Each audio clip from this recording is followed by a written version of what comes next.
Bonjour à tous les amis, j'espère vraiment que vous allez tous super bien. Moi ça va super depuis hier soir. On s'est levé tôt, on a fait tout ce qu'il fallait pour vous préparer cette nouvelle vidéo analyse tactique entre Bournemouth et Manchester United. Score final 2 buts partout.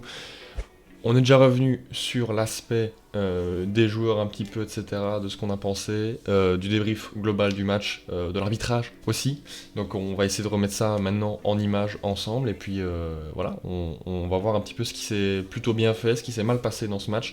Hormis déjà, rien que l'arbitrage, hormis ça, il y a des choses avant qui sont passées en première mi-temps et au début de la deuxième. Donc on est parti ensemble pour voir ce qui s'est passé entre Bournemouth et Manchester United. C'est parti, let's go.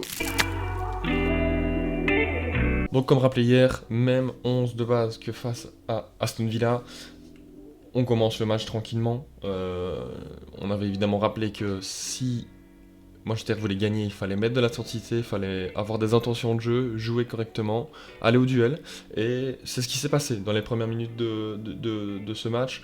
On a un Manchester assez entreprenant, qui sait bien garder le ballon, qui remporte ses duels, qui va réussir à créer 2-3 situations intéressantes en première mi-temps, sans vraiment être très dangereux, hormis l'occasion de Bruno Fernandes, on y reviendra juste après. Mais en tout cas, Manchester qui, on voit, qui a pris de la confiance, qui aborde ce match en étant troisième de première ligue. Ça fait quand même plaisir d'avoir un peu plus de confiance en construction de balle, se laisser moins un petit peu avoir par les pressings adverses. Et ça commence tranquillement, évidemment, avec l'habitude. Là c'était vraiment le début de match, donc d'habitude on est plutôt sur un 4-4-2. Là on a Bruno plus bas, qui trouve Diogo Dalot dans le milieu de terrain. Dalot, symptomatique de son mauvais match, qui joue comme si le gars c'était Zidane. Il prend son temps dingue, il 5-6 touches de balle, sauf que t'es en première ligue mon gars. Et là il tarde trop, Adli récupère le ballon facilement. Ils peuvent repartir en contre-attaque. Heureusement que c'est stoppé immédiatement. Bournemouth a quand même récupéré le ballon là-dessus. Donc, premier signaux où je me dis déjà, Dalot il va pas faire un bon match après 2 minutes de jeu. Et puis ici, on a une première bonne action grâce à Cunha. Cunha ici qui va sur Jiménez, qui feinte le dribble à l'intérieur pour faire une passe vers Bruno dans la profondeur. Bruno qui centre sans se poser de questions, qui revient se centre sur Diogo Dalot. Dalot qui contrôle, feinte de centre pour faire une passe à Diallo qui est totalement seul ici. J'avoue que le marquage là j'ai pas trop compris pourquoi est-ce que Truffert n'est pas plus près de Diallo. Pour le coup il n'y est pas. Et on va voir que ça va avoir une conséquence directe. Diallo récupère le ballon, il va feinter la frappe, très belle feinte. Puis il va armer de son pied droit, et là, super barré de Petrovic, sans quoi ce serait déjà 0-1 après 5 minutes de jeu pour Manchester United, sur la seule vraie action construite du match pour le moment. C'est dommage, bel arrêt de Petrovic, mais ce qui est encore plus dangereux, c'est ce qui se passe après. Moi je comprends pas ce que fait Casemiro dans ce rectangle. Qu'est-ce qu'il fait là? T'es milieu défensif. Sur coup franc, je veux bien que tu montes, y a pas de souci. Sur corner également. Mais là, Meinou, il est seul en milieu récupérateur. Et c'est... Tout de suite, on va le voir. Là, Meinou qui va vers Adli pour le gêner à la relance. Adli trouve très bien dans la profondeur Ivan Nilsson, ou nous, Tavernier. Tavernier s'avance, il est tout seul, 3 contre 3. Ryan, lui, continue sa petite course, on sait qu'il est plus rapide que Shaw évidemment, Tavernier le sait, Luke Shaw le sait, Ryan le sait, Tavernier va timer parfaitement sa passe pour éviter que son coéquipier Brésil soit hors jeu, il fait la passe, Ryan contrôle, il arrive dans le rectangle, il frappe, heureusement pour Manchester, cette frappe est trop croisée, mais on voit tout de suite que Casemiro aussi, il est un peu... je ne sais pas où il est, toujours dans les tribunes lui, après l'action, et on sent que ça va être un match compliqué pour lui. Déjà 2 joueurs, après 5 minutes je me dis, Dalot, Casemiro... Je commence déjà à avoir des doutes. Et Luke Shaw part fatalement, mais ça c'est la vitesse, je pense pas qu'il puisse y faire grand chose. Donc, toujours la structure en 4-4-2 avec Mbeumo Fernandes en tant que numéro 9 au niveau du pressing. Là, pour le coup, pressing plutôt concluant, où forcément Truffert à ce moment-là n'a plus qu'une solution. Quand il va recevoir le ballon, il y a Dalot qui le presse, donc il n'a plus qu'une solution, c'est d'aller chercher peut-être devant. Là, pour le coup, Dalot, sur son match en opposition directe avec Adli, qui avait heureusement pour Dalot, un mauvais match. Là, il récupère le ballon, donc ça permet quand même d'avoir une récupération quasiment dans le corps de Bournemouth. Sauf que là, au lieu de simplement donner un ballon vers Diallo ou Casemiro, on va décider de jouer... on va décider de jouer en l'air, sauter une ligne directe. Bah oui, on est qui? Bah on est personne. Contrôle loupé de Mbeumo, récupération de Bournemouth. T'as fait tout ça pour rien du tout, alors que t'aurais pu récupérer le ballon très facilement. Voilà, c'est comme ça. Nouvel exploit individuel de Cunha, qui, on l'a dit, a fait un grand match. Ici, il est sur Jiménez. Il va tranquillement essayer de le fixer, de dribbler. Il va parvenir à se mettre sur son pied gauche pour frapper. La frappe n'a pas l'air comme ça, mais elle est vicieuse. Elle aurait pu finir dans le but. Heureusement que Petrovic est là aussi et est attentif. En tout cas, Cunha, on voit qu'il a des intentions de jeu et qui veut marquer un petit but ou qui veut marquer l'empreinte de son empreinte ce match. Ça, c'est sûr. Ici, petit screenshot pour évidemment vous montrer, comme d'hab, hein, la structure à 3 derrière avec Mainou et Casemiro qui est un peu derrière. Donc toujours à la relance, c'est toujours super intéressant. Ça a bien fonctionné à quelques égards. On va le voir. Ici, encore de nouveau, avec Fernandez qui a changé de place avec Casemiro pour cette action. Ça va être très intéressant. Cunha qui va être trouvé ici en décrochage. Il va sortir évidemment un contrôle magnifique orienté en une touche pour effacer Jiménez. Il va s'avancer, il va continuer, il passe devant lui, il rentre dans le rectangle avec le ballon pour centrer. Malheureusement, le centre n'aboutit à rien parce que ça vient toucher le dos de Mbeumo sur cette action.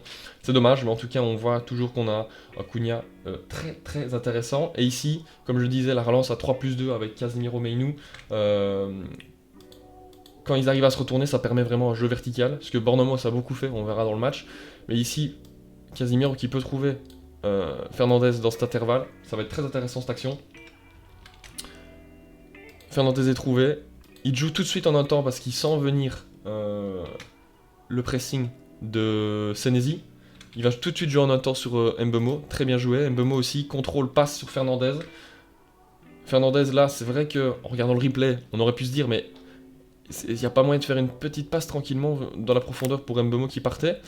Mais bon, c'est compliqué. Je pense que dans le feu de l'action, c'est compliqué de juger ça, même pour Bruno Fernandez.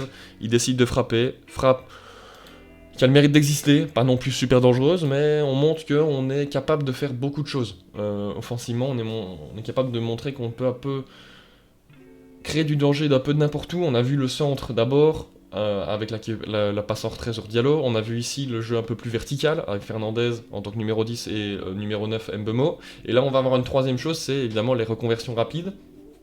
Cunha ici qui récupère ce ballon, qui va délivrer une superbe passe, un peu à la manière de celle face à Everton avant le but de Sesco. Récupération de Diallo donc, qui reçoit cette magnifique passe de Cunha. Diallo, il va attendre justement le soutien de Dalot dans son dos, tranquillement. Dalot il va venir au sprint comme ça, il va recevoir ce ballon.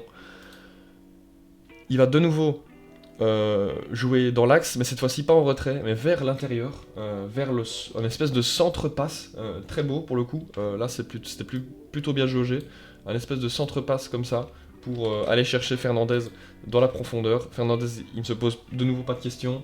Il y a Tavernier, je crois, qui est derrière lui. Ouais, c'est ça, Tavernier. Il va frapper, ça va être dévié par justement Tavernier, mais sinon, très belle action encore une fois.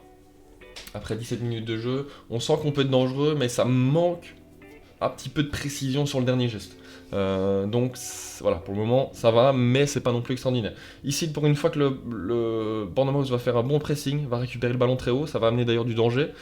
Shaw ici qui va essayer d'aller chercher Cunha en faisant un petit ballon sauté, Cunha qui récupère, qui joue de son corps, qui va essayer de chercher de nouveau Fernandez dans l'intervalle entre Scott et son opposant direct Jiménez. Dans un premier temps, on a l'impression qu'il va le trouver, sauf que là, Fernandez est un peu nié sur cette action. Il protège pas assez son ballon. Hill, dans son dos, le récupère en taclant. Ça retombe dans les pieds de Ryan. Il se pose pas de questions. Contrôle. Frappe au premier poteau. Ça rebondit juste devant la main. Heureusement, il est là. Il est là au bon moment, au bon endroit. Mais on a vu que ça pouvait arriver très vite aussi, danger du côté de Bournemouth. Ici, ce que j'ai adoré, c'est de nouveau cette structure avec 3 derrière, donc avec Luke Shaw, Maguire et Yoro ici un peu plus sur la gauche de l'image, avec Casemiro et Mainou dans l'axe. en tant que premier relanceur, après la défense. Et ici, on a un changement par rapport aux autres matchs. C'est la première fois qu'on voyait, on avait déjà vu dans les 2 premières minutes de jeu où justement il avait mal joué. Donc un Diallo qui va redescendre un peu plus bas pour vraiment occuper ce couloir droit à la place de Dalot. Et donc un Dalot qui va jouer plus dans l'axe. Intéressant au premier abord, ce nouveau truc. Meinou est touché, il se retourne plutôt bien. Il va vraiment bien feinter la passe vers Diallo. Et donc Dalot se retrouve tout seul, forcément, parce qu'il y a un homme en plus au milieu. Donc ça, pour le coup, c'est plutôt bien joué. Une très belle passe ici entre Adli et... comment il s'appelle le numéro 10 Christie, voilà. Il se retrouve donc tout seul. Il a le temps, clairement, de faire un contrôle orienté pour se retourner. Et monsieur, qu'est-ce qu'il va... À votre avis, qu'est-ce qu'il va essayer de faire? Un contrôle orienté pour jouer face au jeu, ou un jeu en une touche dans les pieds d'un joueur de Bournemouth? La question à 1000 euros, choix B, dans les pieds de Bournemouth. Il rend le ballon tout simplement à Bournemouth. Là, je me suis dit, ok, c'est sûr qu'il ne fera pas un grand match. Donc, Bournemouth récupère ce ballon. Centre pour Evan Nilsson, qui laisse passer le ballon. Il était à la fois en retard et en même temps, il est légèrement poussé par Maguire. Voilà, situation de nouveau dangereuse sur une récupération de balle.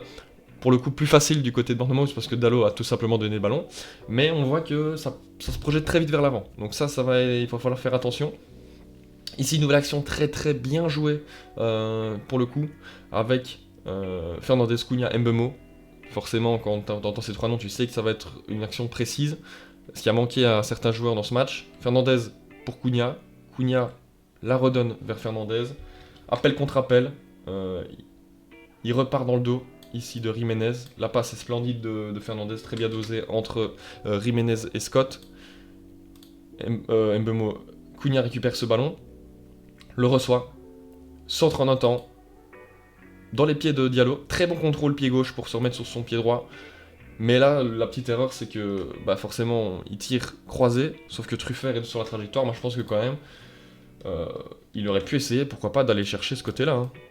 Franchement, ça me semblait un peu plus logique, sachant que Truffert vient du côté gauche, comme le ballon vient du côté gauche. Bon, voilà, bien sauvé de Truffert quand même. Mais en tout cas, très belle action, bien construite, avec un jeu en 1-2, appel contre appel de Cunha, centre. Et puis, pour le coup, dernier geste plutôt bien précis, avec un contrôle orienté vers son pied droit, puis une frappe. Donc, ça va bien. Et puis là, Bournemouth va montrer des signes de gestion de la verticalité, qu'on n'avait pas encore trop vu. On l'avait vu légèrement avec Tavernier à un moment donné qui appelait dans le dos. Et là, moi, je comprends juste pas le pressing, enfin la disposition des joueurs. Donc on a Mbeumo et Diallo en 9, donc ça c'est pas de souci. Fernandez récupère la place de Diallo, donc on est toujours sur la même structure. Mais je me demande vraiment où est Casemiro là-dessus, parce que forcément, Christie est tout seul. Scott il a tout simplement lui donné une bonne petite passe verticale. Pour le coup là il n'y a pas trop de difficultés. Mais en tout cas on monte avec Casemiro, là je sais pas, il arrive dans l'image, peut-être qu'il était en couverture sur Tavernier. Mais bon c'est trop loin. C'est trop loin, forcément. Christie va donner tout de suite un ballon de nouveau vertical vers Evan Nilsson qui va contrôler, qui va essayer de donner une passe vers Ryan en profondeur. Bon, c'est un peu loupé. Luke Shaw récupère le ballon, mais en tout cas, on a vu qu'en 2 passes, celle d'ici de Scott, puis Christie juste après, il se retrouve quasiment dans les 30 mètres de Manchester United. Et avec la dernière passe d'Evan Nilsson, si elle avait été concluante, il se retrouve quasiment dans le rectangle. Donc il faut faire très attention à ça. On va voir si ça va être résolu d'ici la fin de la première mi-temps ou même en début de deuxième. Et ici de nouveau,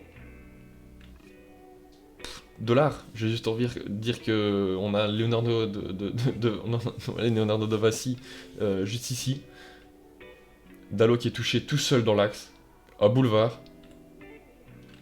Et il tente une frappe à 35 mètres, alors qu'il était déjà super bien en réussite, évidemment, depuis le début du match, il a tout réussi, techniquement. Qu'est-ce qu'on se dit? On va essayer une frappe de 35 mètres, ça va rentrer. La réponse est évidente. Non, le ballon se retrouve en tribune, carrément, il est carrément... Je crois qu'on l'a trouvé dans le parking du stade.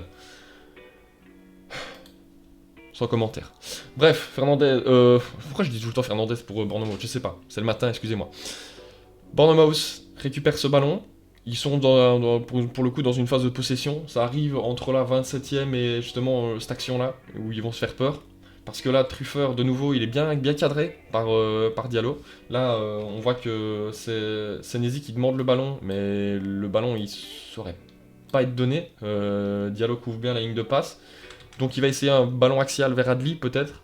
Sauf que Diallo, pour le coup, est bien mis. Il va contrer ce ballon, il va pouvoir passer devant, transmettre ce ballon à Fernandez. Fernandez en une touche vers Cunha. Et là, Cunha, forcément, il fait le bon choix. Il la donne vers Diallo, qui a un boulevard devant lui. On est en 3 contre 1 quasiment. On se dit, bah là, ça va être goal. C'est une contre-attaque splendide, très bien menée, en 2-3 touches de balle. Une touche de balle ici pour la dernière passe de Cunha.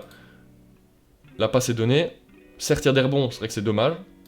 Mais là, Diallo, il rate complètement son contrôle. Son contrôle est totalement loupé aux abords du rectangle. Ça te flingue un peu ta contre-attaque, ça la flingue même pas un peu, complètement. Donc, récupération, après, on garde quand même ce ballon. Ça fait quand même plaisir, parce qu'il y a une action qui va tout de suite arriver juste après une très bonne action. Donc là, Luke Shaw, ouais, parce que donc Diallo récupère, je crois qu'il va essayer de centrer, c'est repoussé. Luke Shaw récupère ce ballon. On a du coup le Meinou qui est tout seul au milieu de terrain, encore une fois Casemiro, je ne vois pas à quoi il sert là-bas, mais bon, bref. Le positionnement est assez hasardeux de Casemiro sur ce match. Meinou là qui va très très bien jouer avec sa petite expérience et son corps. Là, Christie, il sent que Christie arrive dans son dos et il le balade totalement, il passe devant lui, c'est très très bien joué de sa part. Il va trouver justement Casemiro qui était en tant que numéro 10. Casemiro qui va essayer d'aller chercher Diallo sur le côté droit du rectangle. Diallo contrôle, passe vers Dalot dans son dos. Dalot centre, petit piqué centre, deuxième poteau. Fernandez est à la réception, il frappe. Et là on a un très très très très bel arrêt, quasiment sur la ligne de Petrovic. Mais en tout cas, très bonne action de nouveau, à la 35e minute de jeu. Voilà, si Manchester avait à ce moment-là marqué un but, je pense que ça aurait été mérité, même si bon la notion de mérite est un peu bizarre, mais en tout cas l'avance aurait été logique. Voilà, c'est plus à mon avis approprié de dire ça que mérité, parce que le mérite qu'est-ce que c'est. Enfin, bref. Structure toujours en 4-4-2, on l'a toujours vu. Et là de nouveau, nouveau problème qu'on avait déjà un petit peu vu face à Aston Villa, si vous vous souvenez de cette vidéo là, qui était avec McGinn la dernière fois donc face à Aston Villa, c'est qu'on est en 4-2-3-1, Bournemouth également, donc il y a un numéro 10 qui, au moment du pressing de United, comme ils sont plus que deux au milieu de terrain, comme Fernandez s'avance en numéro 9, vous avez bien compris, il y a un troisième milieu de terrain de Bournemouth qu'il faut cadrer. De nouveau, pas cadré, jeu vertical de Bournemouth, très belle passe de Hill entre Cunha et Meinou. Tavernier peut récupérer ce ballon. Je pense que du coup, normalement, normalement, ça a des deux centraux ou un latéral d'aller chercher, peut-être, je ne sais pas. Je sais pas comment il s'arrange, mais le gars, je pense qu'il peut pas se retrouver tout seul à 5 mètres tranquillement de tranquillité. C'est pas possible. Il transmet à Evan Nilsson se retourne, retransmet à Tavernier vers Ryan. Ryan qui va essayer d'aller dribbler et d'aller chercher un centre. Ça va rien donner spécialement, mais en tout cas, on a vu par deux fois que Bournemouth sait se projeter très rapidement grâce à un jeu très vertical. Cela étant dit, 0-0 à la mi-temps, deuxième mi-temps recommence, les mêmes 22 acteurs pour commencer cette deuxième mi-temps, et on sent un Manchester United encore toujours en confiance, toujours aussi confiant. À l'image ici par exemple d'un Cunha qui va, au lieu de tranquillement retourner et faire tourner ce ballon simplement, qui sait qu'il a l'avantage sur son opposant, il va se retourner, transmettre à Fernandez. Fernandez, sur une petite talonnade que Jiménez va mal négocier, il va réussir à joindre Cunha qui peut s'avancer, et puis qui va délivrer un superbe ballon pour Mbeumo, dans la profondeur. Là pour une fois on retrouve le Mbeumo qu'on a trouvé, qu'on a bien aimé face à City, face à Arsenal, avec des appels comme ça tranchants. Il se retrouve dans le rectangle, malheureusement je crois qu'il glisse un petit peu au moment de son centre, donc le ballon est mal donné, donc Petrovic peut tout simplement le récupérer rapidement. Mais encore une fois, on a vu que ce côté gauche il fonctionne très très bien du côté de Manchester United aujourd'hui, notamment parce que Cunha est dans un match très très très bon. Et Mais on va le voir d'une toute autre manière, d'une manière beaucoup plus directe. Ici sur un un coup de pied de but de Lamens, vers Cunha, au duel avec Jiménez.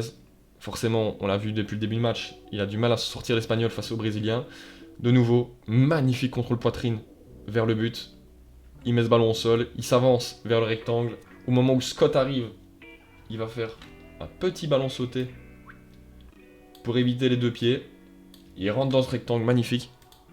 Il rentre dans le rectangle là, on peut déjà l'apercevoir, mais je vous mettrai encore une image un peu plus zoomée, un peu plus proche.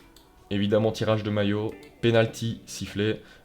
J'ai raté mon screenshot, mais bon, c'est le moment justement où il le lâche. Mais bon, voilà, c'est pas grave. Penalty évidemment logique, là-dessus, aucun débat, je pense.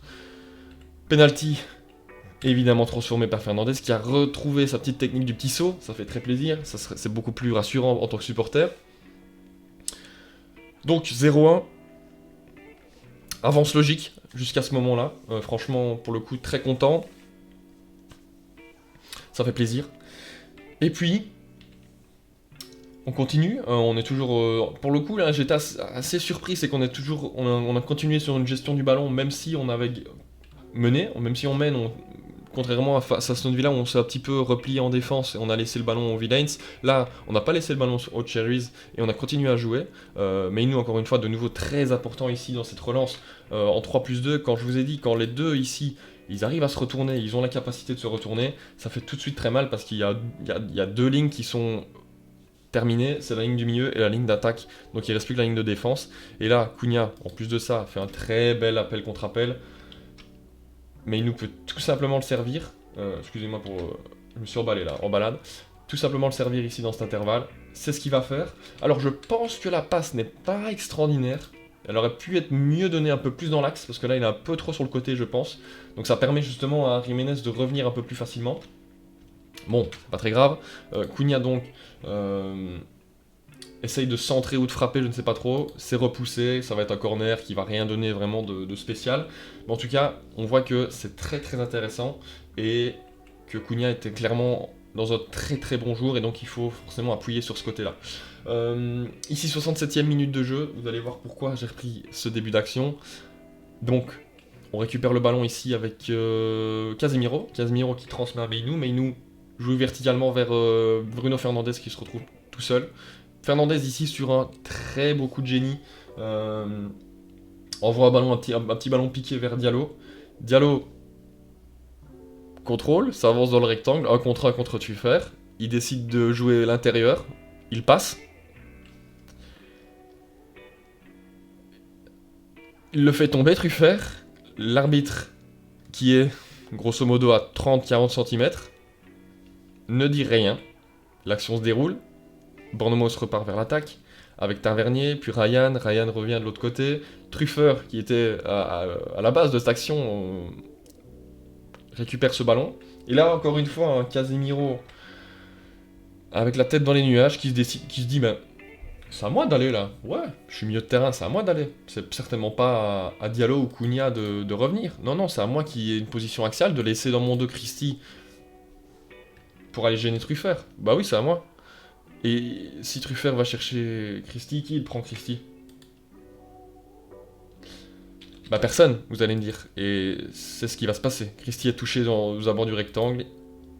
Il dribble et puis il frappe. Heureusement, pour lui, ça passe pile entre les jambes de Maguire.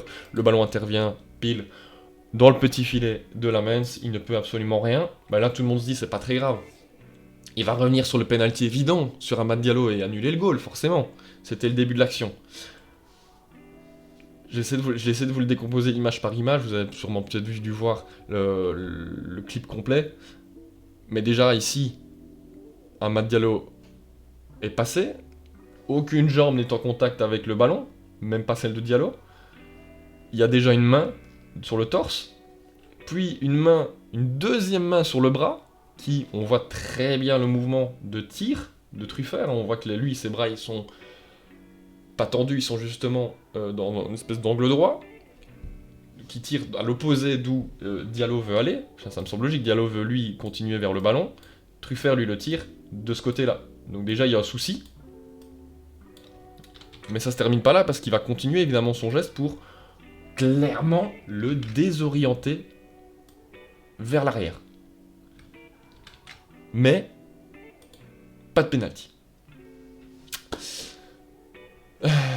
Au début, je me pensais, sans avoir revu le replay, je pensais que c'était justement à cause de la position, peut-être de hors-jeu de Diallo ici. Mais finalement, quand on voit que déjà que le ballon est donné et il est même pas hors-jeu, le ballon est déjà donné, le ballon est là, si vous voyez pas trop, le ballon est là. Et pourtant, il n'est clairement pas hors-jeu, on peut le voir ici. Hein. La ligne, on peut déjà la voir. Donc je me suis dit, bah c'est quoi alors qui s'est passé? On ne sait pas. Bref, 1-1. Et là, comme un signe du destin, forcément, Fernandez sur un corner nous délivre. Parce que il, grâce à une première touche, je ne sais plus qui de Bournemouth, la met contre son camp. Donc 1-2, on récupère l'avantage, tout va bien. Même si, évidemment, le match ne doit jamais se passer comme ça. Il doit y avoir penalty, potentiellement un 0-2, parce que Fernandez aurait tiré ce penalty et était dans un bon jour, donc je pense qu'il aurait marqué sans problème. Mais même dans le cas où il n'aurait pas marqué, c'était quand même 0-1 à ce moment-là, avec donc un Truffert qui a une jaune en plus. Mais là, le match est totalement différent. On a forcément une équipe d'United frustrée, même si le deuxième but est arrivé. Diallo totalement frustré aussi. Et là, on va arriver dans un nouveau jeu vertical très très bien joué, qui va presque faire goal. Ici, Senesi qui va trouver Christie, il me semble. Christie se retourne, frappe, équerre. J'ai eu très peur. Heureusement, pour nous, c'est sur le montant du but. Et puis quelques minutes plus tard, il y a le deuxième but de Bournemouth sur cette action. Encore une fois, jeu vertical très très bien joué, avec Kroupi qui était rentré et Evan Nilsson ici qui sont déjà en espèce de 4-4-2. Tavernier joue verticalement vers Evan Nilsson. Evan Nilsson contrôle, il la rend vers Tavernier. Tavernier de nouveau entre Casemiro et Mainoo, ce qui peut jamais arriver normalement, en plus vu leur position très rapprochée, ça doit encore moins arriver. Il va trouver Kroupi qui va se jouer totalement du euro ici physiquement pour s'orienter vers Evan Nilsson. Il transmet un superbe ballon vers Evan Nilsson qui contrôle vers le but. Maguire est dépassé, il est obligé de faire faute. Là-dessus, il n'y a aucun débat, il y a faute. La rouge, je peux la comprendre aussi, il n'y a aucun souci. Mais comment est-ce que tu siffles ce penalty où pour moi la poussée est moins flagrante que celle sur Amad Diallo. C'est ça où moi là je comprends pas, il n'y a pas de cohérence. Et ça c'est le plus gros problème en arbitrage, si t'es pas cohérent, ça va pas. Surtout qu'en plus il n'avait pas eu grand chose à faire depuis le début. Il siffle le premier penalty qui est obvious, qui est évident. Et là il y a un problème, c'est qu'il siffle pas le deuxième. Alors je sais bien que ça peut être compliqué de siffler deux penaltys pour la même équipe, mais ça s'est déjà vu des centaines de fois. Et c'est pas une raison pour pas siffler, surtout quand il est autant flagrant. Je veux bien comprendre, si c'est une deuxième, si c'est deux mains, bon t'as peut-être plus de mal, mais quand c'est flagrant comme ça, je comprends pas comment est-ce que l'arbitre ne va pas avoir la VAR. Et puis finalement je me suis dit, vous l'avez déjà vu dans la vidéo débrief, l'arbitre avait déjà sifflé avec nous contre Burnley. On se souvient du but de Lisandro Martinez totalement valable que l'arbitre avait, Monsieur Atwell avait annulé, sans revoir la VAR. Donc après je me suis dit, bon je suis pas étonné. Franchement, bah à ce moment-là c'est 2-2. Carrick, je pourrais commenter ces changements. Pour Macunia tu dois pas le sortir, mais enfin bref. Dans tous les cas, en plus le pompon c'est les 9 minutes. Ça c'est... Voilà, mais justifié aussi. Enfin bref, United garde quand même le score comme ceci, tant mieux. Il faut pas perdre dans ces matchs-là où il y a tout contre toi, heureusement. Arbeola peut vraiment être content de l'arbitrage là-dessus. Franchement, il peut lui serrer la main, Monsieur Atwell, parce que c'est clairement lui l'homme du match, du côté de Bournemouth. Ça, il n'y a aucun souci là-dessus. Bon, c'est dommage. On finit là-dessus. Voilà, je pense qu'on a tout dit, les amis. J'espère que vous avez kiffé cette vidéo en tout cas. Je vous dis à très très bientôt pour une nouvelle vidéo, les amis. C'était Bencher. Ciao, ciao.